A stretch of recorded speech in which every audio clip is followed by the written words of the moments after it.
into this on Rumble. All right.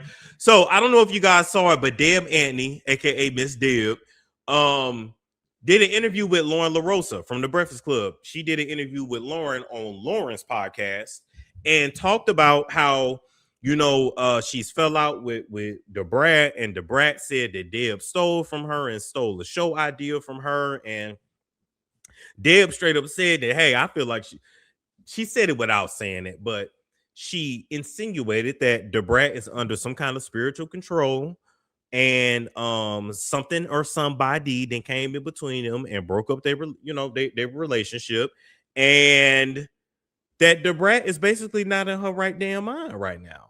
Okay, I can't believe that the Brat then turned on Deb Antney. I can't believe it. I mean, I can, but I can't.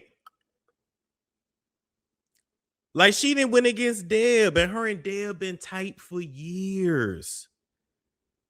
The Brat is one of them people that's loyal to her people. That wife of hers, yes. Allegedly. Yes. Listen, when you get with certain people and they feel like they have ownership over you, they feel like they don't want you to be cool with nobody or have nobody but them and their people. And I'm telling you, they will isolate you from your loved ones in your life. And before you know it, you'll be on an island by yourself with just them. I don't trust. Listen.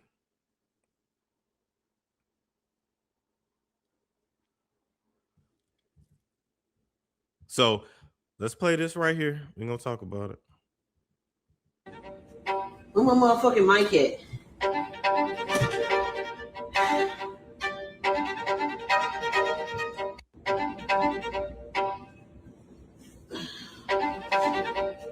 Where my motherfucking mic at? Preparing for the Netflix documentary Surviving Deb. Surviving Deb is wild. Surviving Deb, insinuating that Deb didn't put her through. Deb seems controlling. Shit, Judy seemed controlling low key.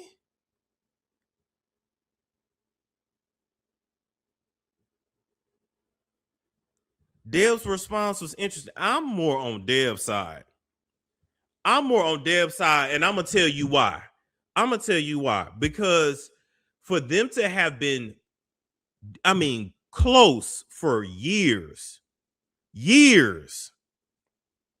ain't no way the Brat had a problem with Deb and she didn't go speak to Deb. She waited and then put it on her show. That show her and Judy got. I think that show's on Facebook now. That's no shade. I'm just saying, I think it is on Facebook. You can see Deb was hurt. Deb was caught off guard. And Deb felt like, why am I always losing the people that's close to me? Why is somebody always saying I stole from them when Deb said I ain't never done nothing but tried to help them? Now, the Brat a little different, because when she got cool with the Brat had her own thing going on. But when it comes to Gucci, Nikki, it's a lot of others too that Deb has helped. She like, fuck, why do I keep getting a knife in my back?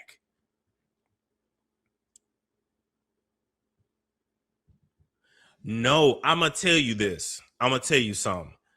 I don't think Judy explicitly said it. I have a feeling Judy is pulling the strings behind the scenes. You understand? I don't think it was something like Judy said, no, you need to stop being cool with her. No. Real manipulative people, they ain't going to do it like that. Because they already know you're going to be like, me and Deb been cool for years. What the fuck are you talking about? I believe behind the scene. I believe she's a victim of witchcraft. Period. Point blank. I don't know no other way to put it. And it's things that people can do to tear you apart from people in your life. Yes.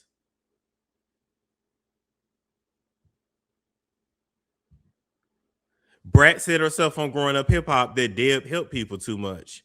See? Yeah. It's shit people would do behind the scenes to tear you apart from, just like people can do stuff to draw you to them and pull you to them, or attempt to. They can try to do shit to tear you and a family member, you and your child, you and, man, it's people who will call a spiritual worker and say, hey, I'm in love with a man, but he's married. Can you break them up?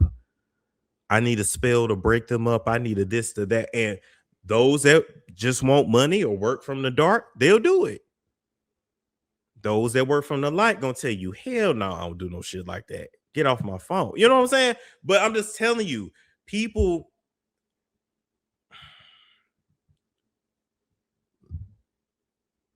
listen, this a dirty industry. That's all I can tell y'all, man. Thank you, and Judy from the, come on now. Brett already communicated she doesn't communicate to Judy about finances. That's her first red flag. I'm gonna say this too. Brett also comes off as being very codependent. And so when you're a person who's codependent by nature, you're a target for shit like this. See, some people are more dependent by nature. Some people, I mean, if you're healthy, you're interdependent. Some of us are independent, and then some of us are hyper independent. And they say that's a result of trauma, whatever. If you lean independent or hyper independent, you're a challenge. Now, before we dive back into the content, here's something you can actually do while you're bored at home. Play games and actually get paid for it. If you hit the link in my description box or the QR code that is on the screen, you can download and sign up for free right away. You'll actually get $10 if you sign up and you ain't even gotta start playing the games yet. It's very simple. Download, create an account with your email and password. It only takes seconds. Once you get inside, you'll see a wall of games and offers. Pick one you actually enjoy, play through the levels, and the cash lands straight into your free cash account.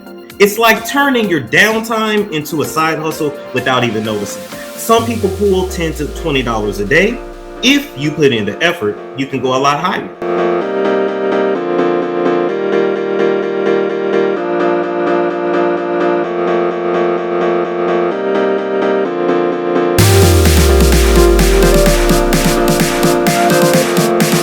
You can spend a couple bucks in the game to hit levels faster, which lets you unlock the bigger offers and payouts. That's how some users end up earning hundreds or even 500 or more on certain offers. But you don't have to spend anything. You can stick to the free levels and still cash out. The whole point is that instead of sitting there scrolling on your phone and playing and emailing, you might as well be earning while you're on that device. When it's time to cash out, you got options like PayPal, or you can even get gift cards. So if you're curious, hit the link in the description box or scan the code on the screen, download and sign up for free, start playing for cash in your spare time, and when you use my link or QR code, you'll get a $10 bonus to kick things off. And people, they want to conquer you because you're independent. So I want to conquer you into being dependent on me.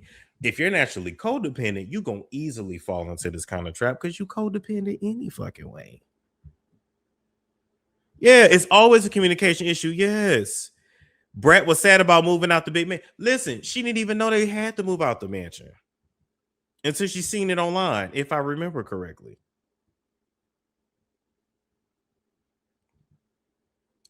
That is how she showered Brett with affection. Yes. And I'm not saying she don't love Shantae. You understand what I'm saying? I'm not saying she don't. But some people are very insecure, and they feel like if you're gonna be with them, it's about them and them only. And that's just weird to me. That's just weird. That's just weird. I thought Judy was the provider. I mean, she is, but she still started having money problems too. The economy bad. So yeah, that money wasn't coming in like that. And Judy likes to spend a lot of fucking money. Judy will make a lot of her money back, but Judy likes to spend a lot of money. So it ain't about what you make, baby. It's about what you keep. I'm just saying, I need somebody to buy my love. Until they feel like they own you. That's the thing. You understand?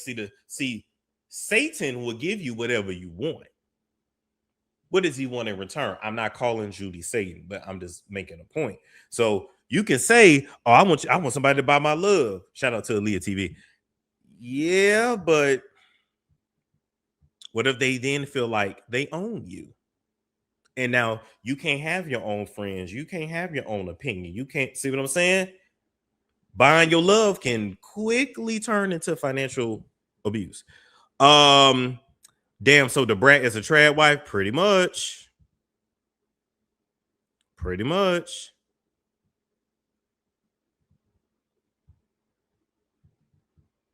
I deal with that part later. Okay, I heard that. Yeah. Now that the money's slowing down. Yeah, and listen, I'm just telling you, I believe shit's being pulled behind the scenes.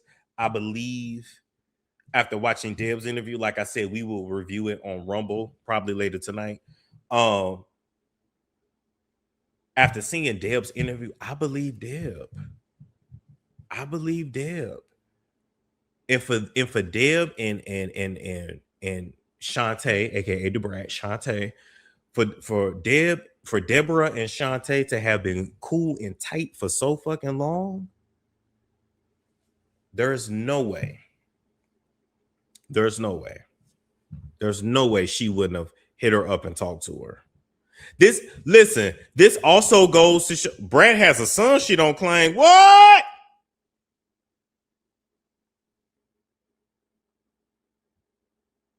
Don't drop that in my comments.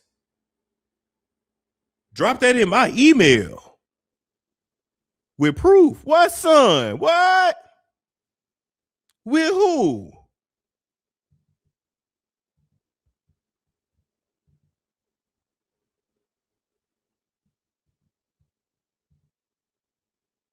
What?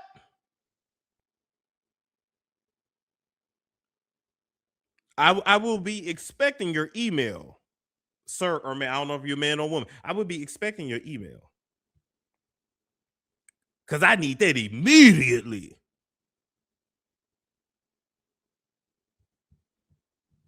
Now, on a serious note, when I look at Brat's dynamic with Judy, and even when I look at Brat's dynamic with Lisa Ray, to me, it's a cautionary tale. This, to me, Lisa Ray got bully energy. I'ma just keep it real. She do, okay? Not that she is necessarily a mean person or evil person, but she definitely seems like it's her way or the fucking highway, okay? Sometimes with our loved ones, when we have that kind of dynamic, even if it's sometimes for your loved one's benefit, because some of us got sisters, brothers, or cousins that are just they crazy, and if you don't keep their ass in line, they will be out of fucking control. Okay, I get it, but when you create that dynamic, what we don't account for, and parents don't account for this either. When you are so controlling over a loved one or your child or whatever, you don't realize that if somebody comes in their life with a stronger influence than you lost them. They gone. Because they never developed the ability and the confidence to think for themselves, make their own decisions. They never developed that. Because, well, I'm gonna just rely on my sister. Let me call my sister. Let me call my sister. Let me call my mama. Let me call my, it can be it can be whomever. It can be whomever in your life. But we gotta be careful with your siblings, with your kids. You don't want to have a dynamic of like blind obedience because you think that just applies to you. No, that's gonna be how they go out in the world. And somebody with a stronger influence over them, especially somebody there, baby, you lost them. You'll be like, I don't even know who you are anymore. Well, yeah. Because they just went from one bully to the next. I'm just saying. We don't think about it, We don't think about that, but it's true. I'm telling you, especially raising kids. If I don't really want one, but if I ever have kids, I'm not raising them to be super obedient. I'm not raising them to be super polite. I'm ask motherfucking questions. Be difficult. I'm not raising them to be no fucking pushover. I'm just not. I'm just not. And I think a lot of times it's just, I'm just saying. She said when you have siblings, it's a birth order, and the oldest we end up being the second mom by default, which is not fair to y'all. That's effed up too. We got to stop that shit too. Because hell, if you a child yourself, why would I look at my child to raise my other children? We learn from past generations. We can't do that either. Yeah, that's messed up too. We never wanted this title, but we get it. We're not bullies. We're not controlling. I get it, but some of y'all are.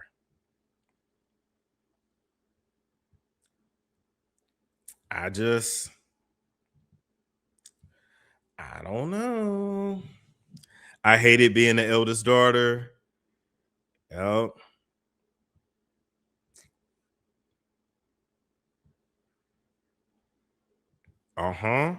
They go from one strong personality to another. They were all, yeah, if they can't stand on their own, I've seen it, and it's just. But yeah, I believe it's spiritual too. She know damn well Deb ain't did none of her. Okay, anyway, moving right along from that. It's a storm show. Ay, it's a storm show.